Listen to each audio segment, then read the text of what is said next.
in relation to stop and search, I have, in a sense, two opposing views.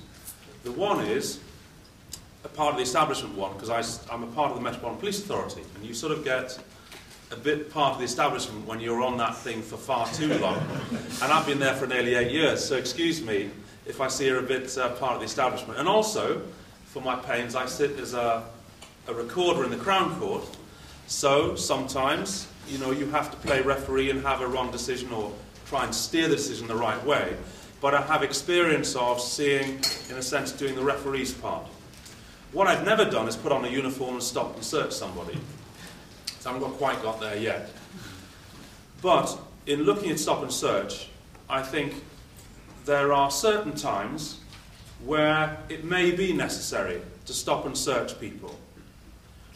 That's the automatic thing, that if you go outside tonight and are hit over the head with a brick by somebody who you can just about describe, you need to be able to call the police, the police need to be able to come, you give your description, and on an intelligence-led basis, they should be able to stop and search people in the vicinity who may look like your attacker. That's just common sense, happens all over the world. Where it's wrong, though, is if you're hit over the brick and the police turn up and say, well, we'll stop anybody who looks a bit scruffy tonight, or we'll stop anybody who looks a bit African tonight, or when we stop them and they've got a foreign accent, wherever that happens to be from, we'll stop and search them. Now, in 1984, the Police and Criminal Evidence Act set out quite clearly that you couldn't have irrational and lawful stop based upon dress, ethnicity, gender, sexuality, or anything else, because those irrational things generally have very little to do with the detection or prevention of crime. But clearly, in certain circumstances, stop and search is part of what you would expect to happen. You wouldn't expect police officers to say, well, I'm sorry, you've given me a description, well, let's circulate it, 911 or whatever the American thing is, and we'll tell you in about 10 days. You'd expect, maybe, for them to do something on that street to catch the perpetrator then. If it's race-hate crime, or a woman who's been you would expect that, common sense. Where it comes off the rails is, in recent years, where the government, after 9/11/77, has said, well, we need something called anti-terrorism stops, and we need it for 3 reasons. We need it, 1, because we've got to be seen to be doing something, but they can't tell you that. Secondly, we need it to deter and disrupt terrorists. Deter and disrupt terrorists. And thirdly, we need it because there may be occasions where the threat is so great, we can't trouble with giving you an explanation that there is a reasonable excuse to stop and search you. Reasonable suspicion is normally the trigger to stops for weapons or anything else. Section 44 stops resulted in around about 60,000 people being stopped in London alone in a 12-month period. It took us 2 years to get the Met to release the figures, in a 3 months in arrears, but what they did show that if you were a terrorist, go to Richmond, because there were only 294 people stopped and searched in Richmond under Section 44. Don't come to Barnet, because we've got lots of transport hubs there, and there was about 3,000 people stopped in London Borough Barnet over the 3-month period. Mile End, well, we think it may be because it's got a high minority population, but no, actually, it's because Canary Wharf's there, and we're very involved with saving property, so you're all trying to get into Canary Wharf, no matter what you look like, we're going to stop you, because we can't have the city of London being blown up. So, stops and searches under Section 44 became rather irrational. And just looking at the irrationality of that, there are 3 million people coming to London to work every day and leave. How on earth you deter terrorists by stopping 60,000 in a 12-month period, God only knows. But you certainly don't do it by doing a random stop now and again when you happen to feel like it, or when your senior borough commander says we've got to be seen to do something. What you can do, though, is something more sensible. If there has been a terrorist incident, then you would expect, in order to reassure the community, that for a limited period of time in a geographic location, and important locations, you stop and search people who everybody is stopped and searched going into Hendon Tube Station. Or everybody who has a bag or a rucksack is stopped and searched. Or everybody who is going clubbing and maybe in a place where large numbers of people are vulnerable to have been blown to bits, you will stop and search everybody. or if you have a very high incidence of knife and gun crime, you will stop and search people outside of school gates. But you will do it for a limited period, and you will do it where there's a real problem. And you will do it, most importantly, with the cooperation of the local community. What you will not do, you will not dictate that we will use our power irrationally in a way which is not intelligence-led. Now, in terms of just taking it back a step, we had a spate of racial murders in the late 80s, in fact all the way through 70s, 80s, 90s, culminating in a sense with the murder of Stephen Lawrence. And what happened was the police had to sit up and take notice that people who, in a sense, had a propensity to commit racial violence had to be dealt with. And I've seen that operate in terms of Millwall supporters or whoever else. They were harassed, they were stopped, they were harried, and their life was made uncomfortable. Fine. If there is some of our young people, and I heard from a family friend about a 19-year-old boy who's just been charged with armed robbery, who I know, and who thinks it's cool or thought it was cool to hang out with some guys who have shooters. Well, I'm sorry, they have to be dealt with.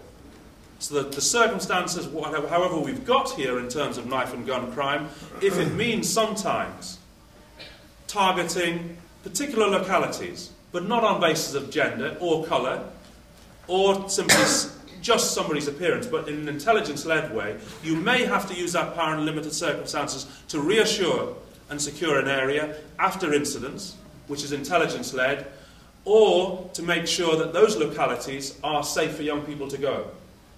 Now that is actually difficult for me to say, but I know the result of this is that we've dealt with far too many of the mothers and the fathers of young people who have been killed in racial murders. And we have in recent years dealt with far too many of the parents who have been gunned down on the street or the result of a knife attack. And I've dealt with a case in my court where two 16-year-olds, one victim, one assailant, both from good backgrounds, both with their African fathers there, both who had come to the UK as asylum seekers, both of whom were traumatised by how, on the one hand, victim did well, peer group pressure, not a problem. The other young person went off the rails, got in a bad crowd, ended up pulling a knife in a robbery and using it. Now, those conflicted situations are just how fine the line is between victim and perpetrator. It doesn't take much. But what sometimes, in certain limited situations, you may need to use stop and search to deal with the changing face of crime. It certainly isn't a solution. It certainly is not a power I give to the police willingly at all. And in fact, in terms of Section 44, it should be abandoned, because it's completely counterproductive and unnecessary. In terms of other stops and searches, disproportionality, which I'm sure other people will touch on, is a disgrace. And just my brief thoughts about that. If you disproportionately stop visible minorities 6 times often than anybody else, you're allowing the reasonable, even on an intelligence-led basis, how can that be right? Intelligence says that women do not commit 6 times more crime than men, actually 6 times less. Black men do not commit 6 times more crime than young white men. But if you deal with people in a disproportionate manner, you will get a disproportionate outcome. And what you will do is, particularly if you look at the way that anti-terrorism stops work, you will result in that community closing down its cooperation. And when it does, you've got a problem. And it also means, and I had a case like this, there were 4 white men from Romford who drove around in a car, which was stolen, for about 8 hours, looking for somewhere to burgle, eventually ended up in Tottenham, and they had tried to get into McDonald's, Safeways, everything going. They weren't very brilliant, but nobody bothered them. Nobody troubled. This is 3 o'clock in the morning by the time they finished. And I thought, you could actually, what car of 4 black men could drive around for 8 hours with a jemmy, pickaxe, God knows what in the back seat, and nobody troubled them. So in a sense, although a funny story, it was true, but there's a reality in that is that while you're targeting or spotlighting one community, crime goes undetected elsewhere. And at the moment, 88 out of 100 stops and searches results in nothing. And this fool who did the policing review suggests you just give people a card. Why do I need your business card when you're in uniform? Do I need to say something to you? What I need is you need to know what intelligence you use to stop me, who I am, where I am, and if you get a profile of who is likely to be responsible for crime in that area. What I don't need is your business card. And the police need to know what they're doing. And that is one of the reasons why Cameron's nonsense about racism is finished in the police force is just archaic. In Eton, fine.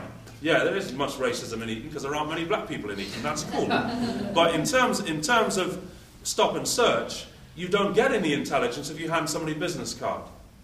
And you certainly don't get the cooperation of the person you stop, because the stops are often rude, not only unlawful, they're aggressive, they're hostile, and they do nothing for community relations or reassurance.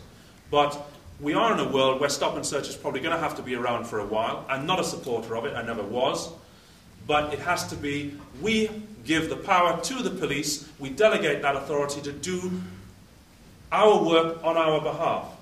If I give you the power, I expect you to use it responsibly. I do not expect you to use it unlawfully. I do not expect you to use it disproportionately. And if you do, you will answer to me. And if you can't use your power, well, I will take back your power until you can. Thank you.